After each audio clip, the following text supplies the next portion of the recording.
Hello everyone and welcome to the Letterhead, the channel where we have a look at sign painting, gold leaf, design and everything in between.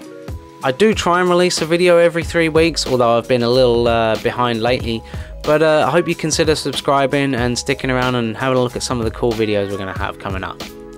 And without any further ado, let's get on with the video. I was having a look on YouTube and I saw some really cool glass art by another YouTube artist called The Happy Gilder. And I absolutely fell in love with his work. He's got so many videos up there that is such a really good resource for gilding. So I do recommend going over there and having a look at some of the great videos he's got up there. Anyway, I saw that he had some glass on there that he had acid etched and then he put gold leaf over it. And I really love the look of it, so I really wanted to try it myself. Although at this time when I made this sign, I hadn't really done too much acid etching, so I really didn't know what to expect. Although I was determined to give it a good go and to see what I can make with it. So I came up with this really neat design for a kind of fictional barbers, and I called it the Regal Barber, and I came up with a neat design to go along with it. And in the middles of the letters I've got a section where I'm going to have my acid etching, and we're going to see what kind of contrast that gives us.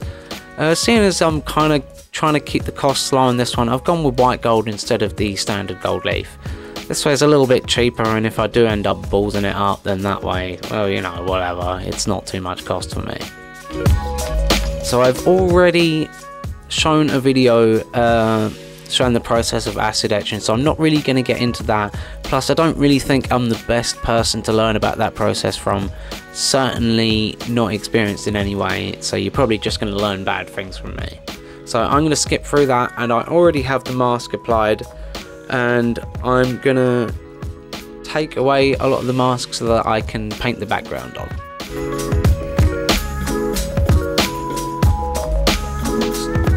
So the first step is to remove the vinyl. That's going to give us our outline, and then we're going to paint that in black one shot. And hopefully, if we're quick enough, what I'm going to do is take the mask off for the red shadow as well, and then try to paint that as well, and then remove the mask that's around it, and hopefully paint the background on after. Now the thing is, this is a little bit risky because as the paint dries, it's got more of a chance of peeling up, which is kind of why I've gone for the one shot, as it is a little bit slower to dry, and I'm hoping that is going to help when I put the red on and then take the mask off. Hopefully it won't peel everything up, because you really don't want this paint to be dry when you're taking the mask off. It becomes an absolute nightmare.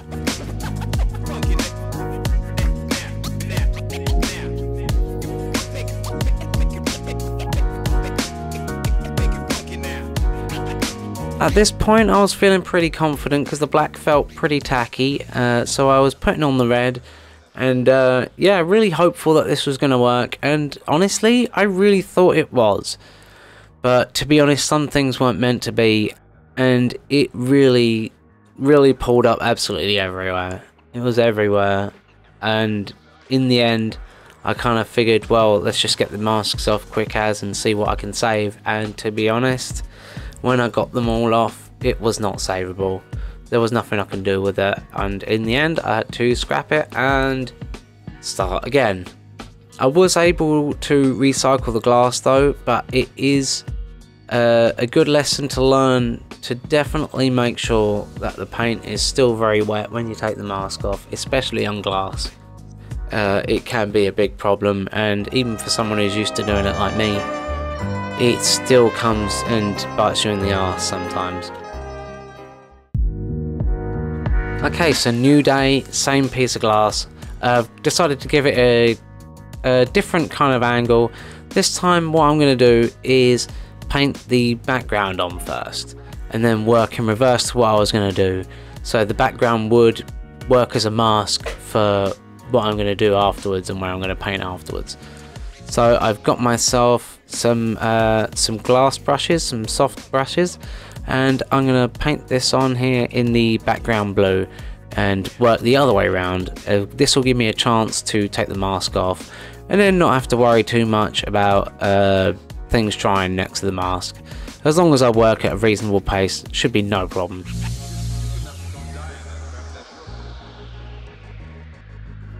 Just make sure you don't go over any of the etched areas.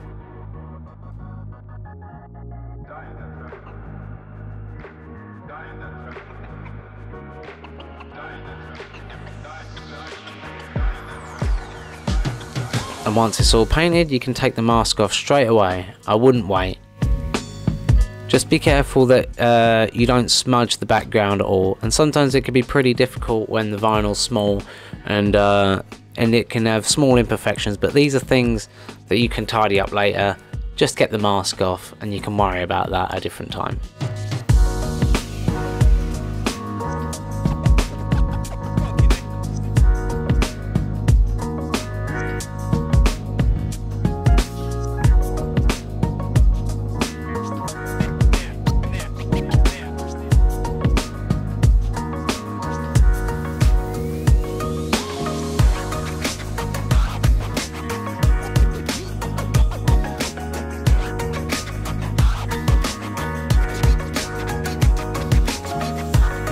And then once it's all dry, have a look at it, make sure there's nothing wrong with it, check it over.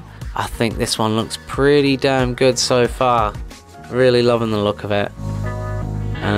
Yeah, I'm sure this is going to look great once the silver goes on. Sorry, white gold. So the next step is the black outline. Now the blue does work for a mask for a lot of the letter, but there is some part that still needs to be written, so you have to be quite careful where the outline meets the shadow, and you need to make sure that for it to look right, it needs to be the same thickness as the outline that's left from the masking of the blue.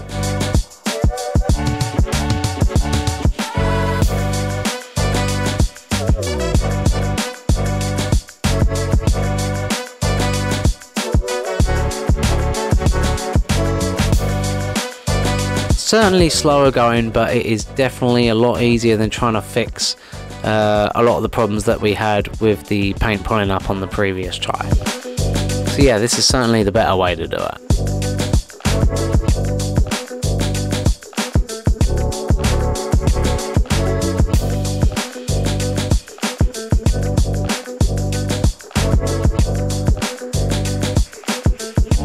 Yeah, it's important to get these the parts where the mask meets and where the mask stops, to get that to line up. Otherwise it really will look strange from the front, even if it doesn't look too bad from the back.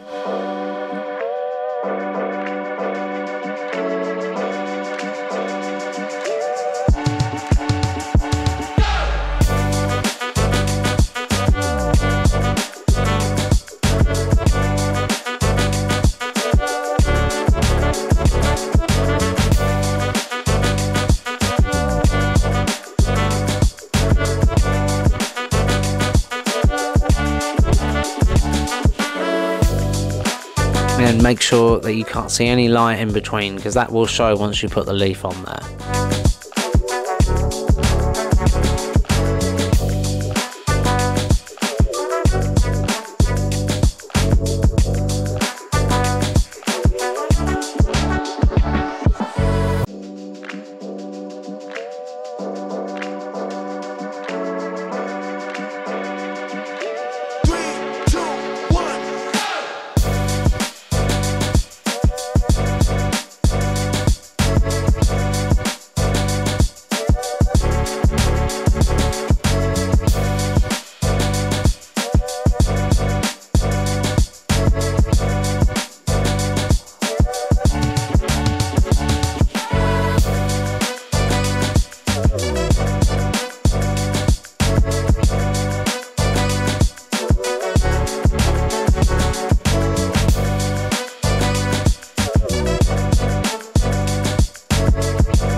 with Barber, I can literally just flood this with black. Remember, it's still got the mask for the gold leaf part of the letters on there. So I can take that off straight away, and now I have my bottom wording really easy.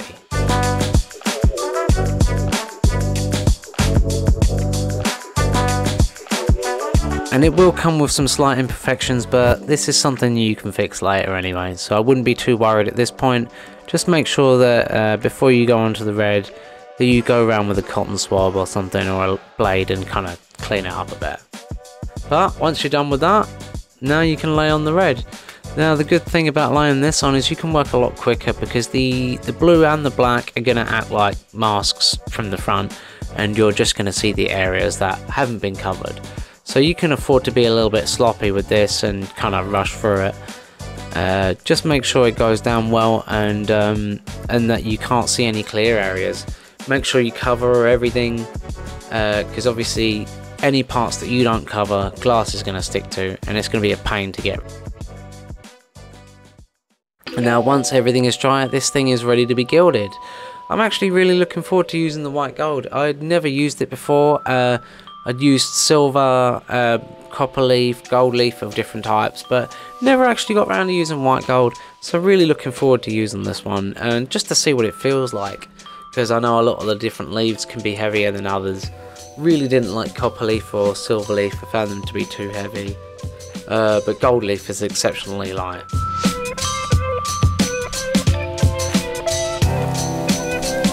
As you can see, I got a lot of these supplies from handovers in the UK.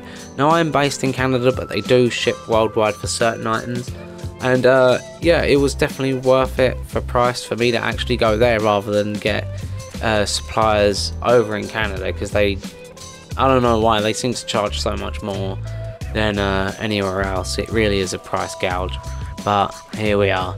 So it makes sense for me to order stuff from the UK and get it sent all the way here, rather than to just get it here. I've made my size, and a good kind of size that I like to make is we'll use 4 gelatin capsules to 500 milliliters of water, and you want to heat it up to the point where it's just not boiling, and then you can add the gelatin capsules to it, and then you can make your size.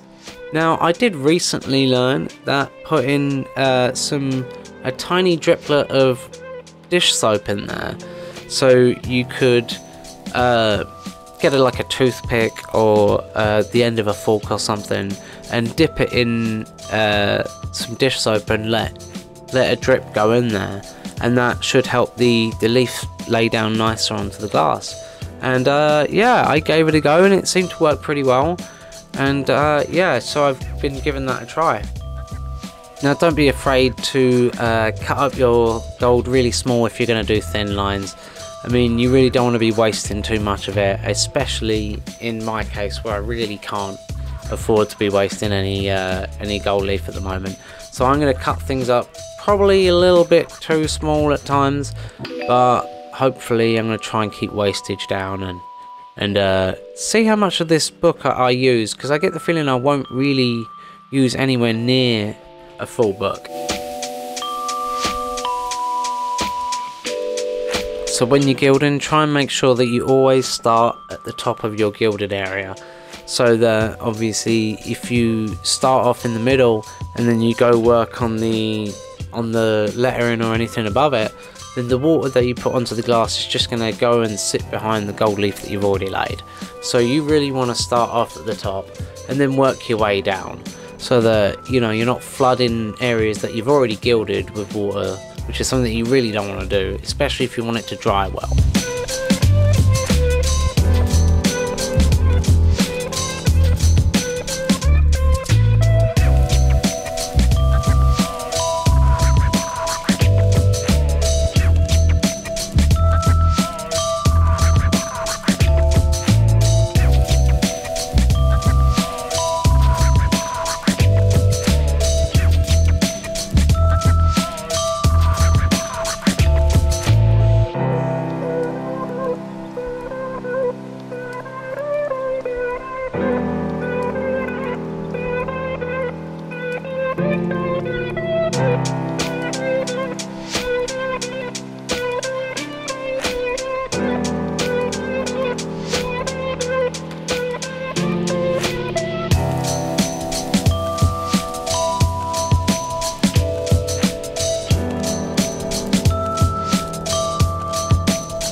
Okay, this thing's looking really cool, but it does have quite a few misses in it. So what we're going to have to do is we're going to burnish off some of the loose silver. I keep saying that. We're going to burnish off some of the loose white gold, and any small misses that we see we're going to patch over and re-gilt. And then after that we're going to burnish it again and hopefully get rid of all of our misses and make sure there's no parts that you could see through the white gold leaf.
So now this thing is pretty much finished gilding. What I'm going to do is I'm going to let it dry, and then I'm going to back it up overnight, and then we're going to put this into our frame and see how this looks.